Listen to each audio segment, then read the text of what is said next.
Royal এনফিল্ডের গল্প আপনার কাছ থেকে একটু শুনবো, বাকিটা তাসকিন ভাই বলবেন। আমাদের পার ক্যাপিটা ইনকাম এখনও $2,500 বা $3,000 নিচে, তো 5 লাখ টাকার একটা বাইক বাংলাদেশের মানুষ কিনবে, এটা কিভাবে চিন্তা করলেন আপনারা?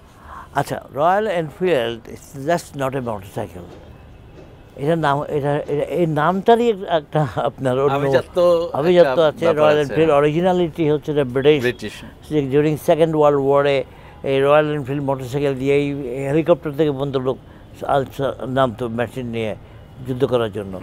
এক, 2 নম্বর হচ্ছে এটার যে একটা লংজিভিটি, আপনি পুরো স্টিলের তৈরি, কোনো প্লাস্টিক নাই। কিন্তু আমি একটা আমার টিভিতে বলেছিলাম যে বাবা কিনলে তার নাতিও চালাতে পারবে। তাসকিন ভাই, আমরা যতদূর জানি যে এই মোটর বা অটোমোবাইলের প্রতি আপনার একটা ভালোবাসা জন্মে গেছে, এখন আপনি এটা ছাড়া হয়তো চিন্তা করতে পারেন না।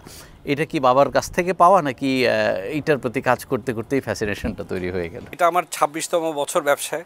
তো প্রথম 3 বছরে আমাকে একটা টেবিলও দেওয়া হয়নি, চেয়ারও দেওয়া হয়নি যখন আমরা বিআরটিসি ভবনের বসতাম। তো আমার তখন থেকে একটা ন্যাক ছিল, রাস্তায় রাস্তায় ঘুরে বেড়াতাম। আমি 64টা জেলায় আমার ঘোরা আছে যে ট্রান্সপোর্ট সেক্টরটাকে কিভাবে আমরা বড় করতে পারি। এরকমও অনেক সন্ধ্যা গেছে, রাত গেছে, আমি বেডফোর্ড ট্রাকের নিচে বসে বসে ড্রাইভারদের সাথে কথা বলতাম। এটা মানে গর্ব করে বলি, আমি মহাখালী বাস টার্মিনালে গিয়েছিলাম 99 সালে। তো ওনারা আমাকে বলছে যে তুমি অশোকা লেল্যান্ড বেচতে আসছো, টিপু সাহেবের ছেলে না হলে তোমাকে মানে ডাল দিয়ে ভাত দিয়ে খেয়ে যাও, না তো তোমাকে বেঁধে রাখতাম। আর আজকে ওই জায়গাটা 96% গাড়ি হলো অশোক ল্যান্ড গাড়ি।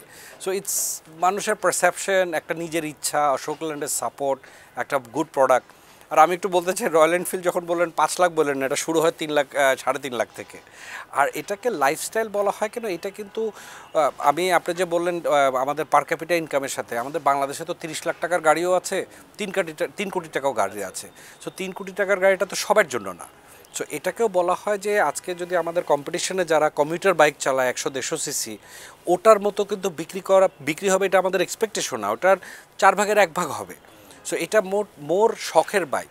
তো শখ কি শুধু যারা গাড়ি চালায় সে প্রাডো 3 কোটি টাকা দিয়ে কিনবে তার শখ থাকতে পারে, তো একটা মফস্বল লোকেরও, যারা একটা মধ্যবিত্ত পরিবারেও তো শখ থাকতে পারে। আপনার আব্বার কোন পরামর্শ, কোন গুণ আপনাকে বেশি অনুপ্রাণিত করে? উনি এখনও আমাদের 3 ভাইয়ের থেকে সবচেয়ে আগে অফিসের জন্য বেরিয়ে যায়। সো ওনাকে আমরা আটকে রাখতে পারি না। সো এই জিনিসটা সবসময় আমরা 3 ভাই যে কোনো সময় বলি যে এখনও বাবা ছাড়া আমাদের স্থান 3 ভাইয়ের কোথাও হয়তো বা নাই। যে কোনো সময় সবসময় যেটা দেখেছি, আমরা কোনো সময় তো ধরেন কোনোভাবে গভর্নমেন্টের অত বিজনেস করি না, সব প্রাইভেট সেক্টর, ফুডের আর গাড়ি ঘোড়া নিয়ে করেছি। যেখানে গিয়েছি মানে ক্লাব যে বলেন, সোশ্যাল ক্লাব বলেন বা মন্ত্রণালয়ে গেলে সবসময় সম্মানের চোখে দেখেছে। সো ওইটাও আবার আমাদেরকে মনে করে যে এই সম্মানটা কিন্তু 1 দিন 2 দিনে আসে না।